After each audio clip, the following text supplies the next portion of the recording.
Jadi aneh ketika kemudian Habib Muhammad Rizik Syihab dipersoalkan dengan pasal 93 junto pasal 9 Undang-Undang Nomor 6 Tahun 2018, padahal tidak pernah ada status karantina wilayah atau lockdown. Kalaupun itu PSBB, ternyata PSBB tadi juga sudah dibayar dendanya.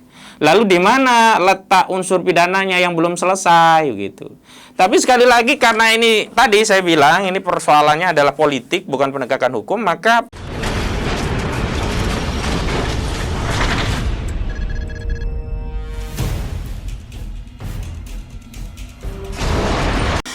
Bismillahirrahmanirrahim. Assalamualaikum warahmatullahi wabarakatuh.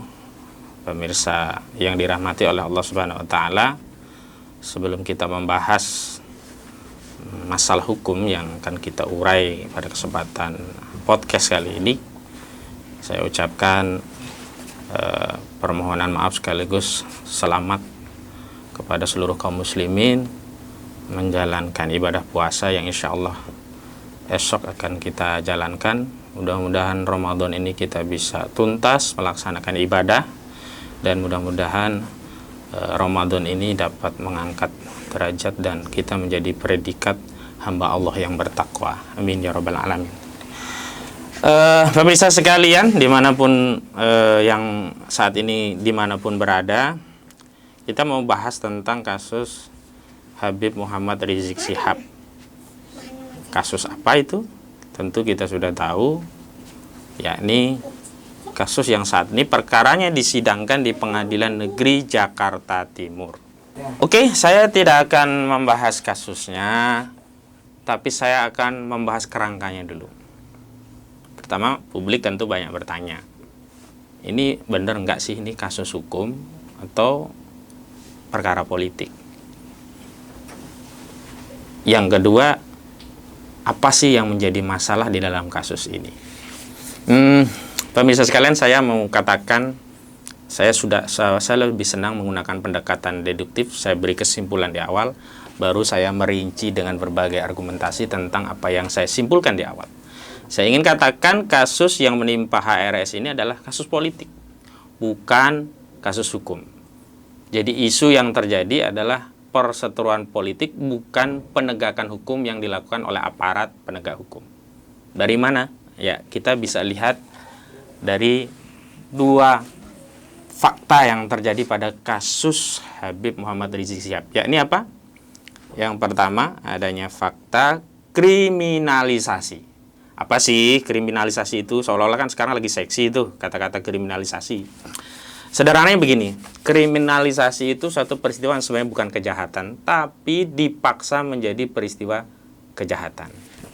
Apa sih yang umum terjadi saat di rejim saat ini ya, peristiwa-peristiwa yang sebenarnya bukan kejahatan tapi dianggap atau bahkan diproses hukum menjadi kejahatan, itu adalah pada umumnya para aktivis itu ditangkap atau dipersoalkan secara hukum pada saat mereka melakukan aktivitas atau kegiatan atau peristiwa yang sebenarnya masuk kategori peristiwa menjalankan hak konstitusional, yakni menjalankan kebebasan berpendapat yang itu dijamin dalam Konstitusi Pasal 28 Undang-Undang Dasar 1945.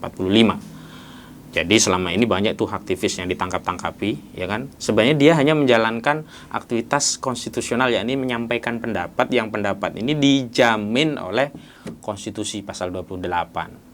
Setiap warga negara memiliki kebebasan untuk berserikat, berkumpul, dan menyatakan pendapat. Namun ketika pendapatnya ini dianggap bertentangan dengan kepentingan rezim, dianggap kemudian mendelegitimasi kekuasaan rezim, pendapat-pendapat ini ditafsirkan sebagai kejahatan, dianggap hoax lah, nanti dikenakan pasal 1 pasal 14-15 Undang-Undang Nomor 1 Tahun 1946, dianggap sara lah, nanti dikenakan pasal 28 Undang-Undang ITE tentang menyebarkan kebencian, permusuhan, dan berdasarkan suku, agama, ras, dan antar golongan.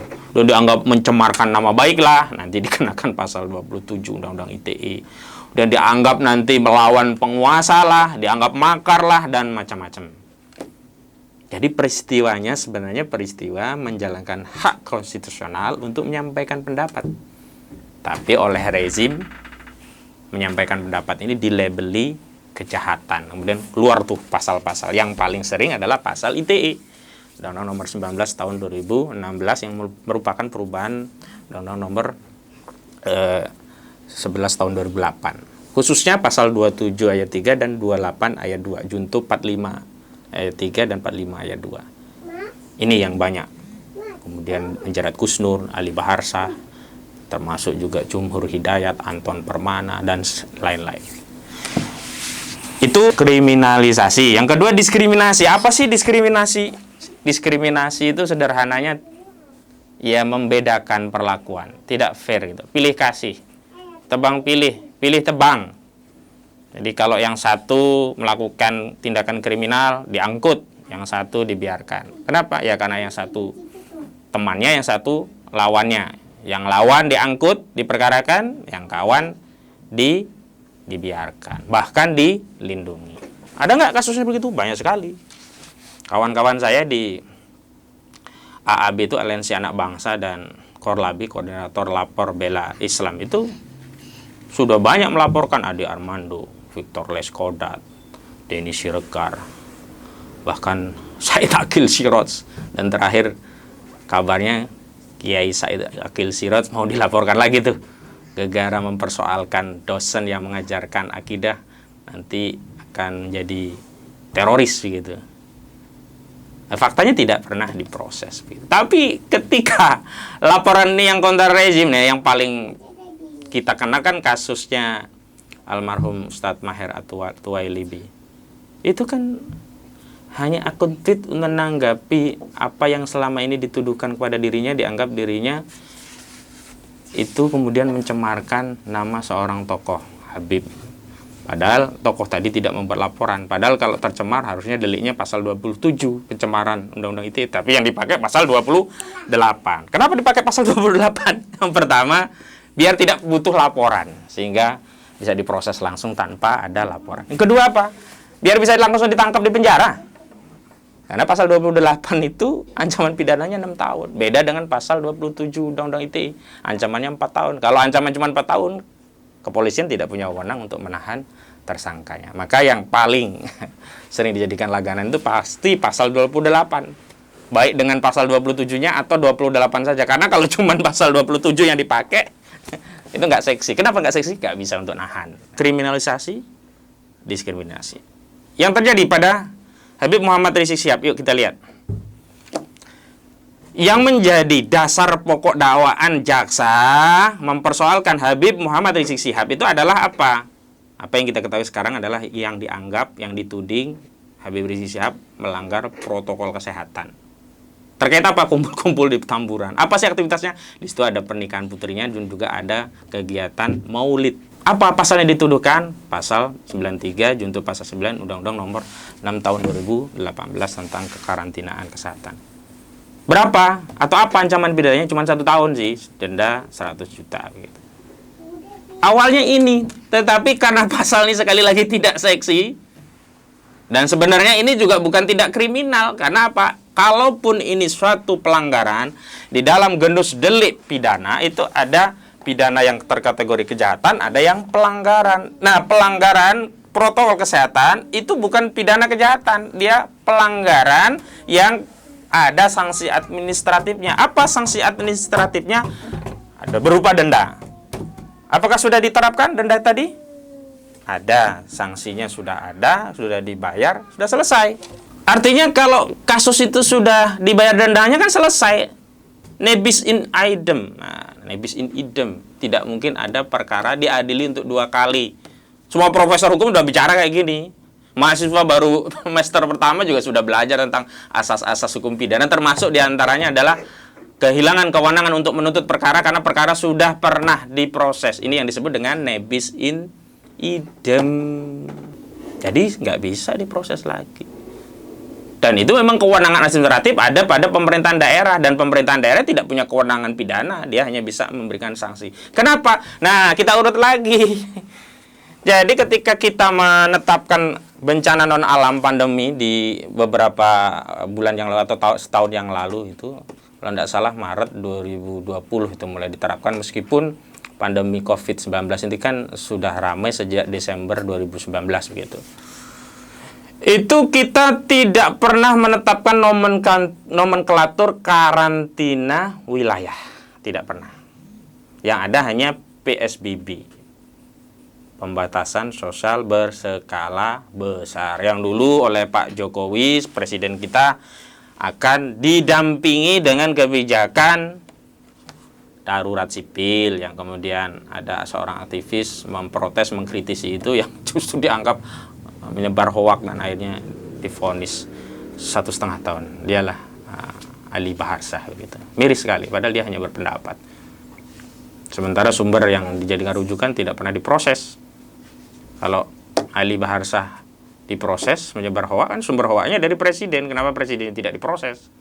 Kalau presiden tidak diproses, seharusnya Ali Baharsah juga tidak keliru, karena dia mengutip apa yang disampaikan Presiden Joko Widodo yang menyatakan akan mendampingi kebijakan PSBB tadi dengan darurat sipil. Oke, jadi tidak ada karantina wilayah, yang ada darurat PSBB. Kenapa tidak ada karantina wilayah? Saya masih ingat benar, karena saya juga termasuk secara hukum dulu merekomendasikan karantina wilayah, atau dalam bahasa masyarakat dikenal dengan istilah lockdown gitu. Jadi ditutup semua akses. Konsekuensinya tapi negara, pemerintah pusat di situ disebutkan tegas menjamin kebutuhan orang dan hewan, pakan hewan ternak. Jadi sebenarnya kalau terjadi lockdown itu masyarakat ya hitung-hitung santai di rumah, tapi kebutuhan ditanggung negara. Kan enak. Dulu justru ditakut-takuti kalau lockdown nanti nggak bisa makan, nggak bisa kerja. Ya memang nggak bisa kerja, tapi kan makanya dijamin oleh pemerintah pusat, dan itu sudah diatur dalam Undang-Undang Kekarantinaan Kesehatan, Undang-Undang Nomor 6 Tahun 2018. Tapi karena mungkin negara nggak punya duit, dihindari, yang kemudian dibuat PSBB, dan PSBB itu kemudian kewenangannya untuk penerapannya diserahkan kepada Pemda, baik Pemda tingkat provinsi, kabupaten maupun kota, begitu. Jadi aneh ketika kemudian Habib Muhammad Rizik Syihab dipersoalkan dengan pasal 93 junto pasal 9 Undang-Undang Nomor 6 Tahun 2018, padahal tidak pernah ada status karantina wilayah atau lockdown. Kalaupun itu PSBB, ternyata PSBB tadi juga sudah dibayar dendanya. Lalu di mana letak unsur pidananya yang belum selesai gitu. Tapi sekali lagi, karena ini tadi saya bilang ini persoalannya adalah politik, bukan penegakan hukum, maka pada saat awal yang diselidiki adalah Undang-Undang Kekarantinaan Kesehatan, khususnya pasal 93 junto pasal 9 Undang-Undang Nomor 6 Tahun 2018, tiba-tiba ketika ditetapkan tersangka muncul pasal siluman. Saya menyebutnya pasal selundupan. Ya, ini apa? Pasal 160 KUHP tentang penghasutan. Saya menduga kuat ini pasal ini masuk demi apa? Demi menjadi dasar hukum bagi penyidik bisa menahan. Karena ancaman pidananya 6 tahun kalau pasal 160 KUHP. Kalau penyidik konstruksi hukumnya hanya menyidik mentersangkakan Habib Muhammad Rizik Syihab dengan pasal 93 junto pasal 9 Undang-Undang Nomor 6 Tahun 2018, ya nggak bisa nahan. Dan nggak ada masalah, proses hukum saja. Karena itu ancaman cuma 1 tahun. Tapi tadi karena ada motif ingin menahan, muncul pasal 160 KUHP begitu. Itu. Kemudian belakangan muncul lagi pasal yang ya ini pasal langganan untuk mengkriminalisasi aktivis. Itu pasal hoaks. Dianggap menyebar keonaran dengan berita bohong. Pasal berapa? 14 Undang-Undang Nomor 1 Tahun 1946. Berapa ancaman pidananya? 10 tahun. Coba bayangkan, Habib Rizik Syihab hanya melakukan kumpul-kumpul dalam konteks pernikahan putrinya, dalam konteks maulidan, diancam pidana 10 tahun dan ditahan.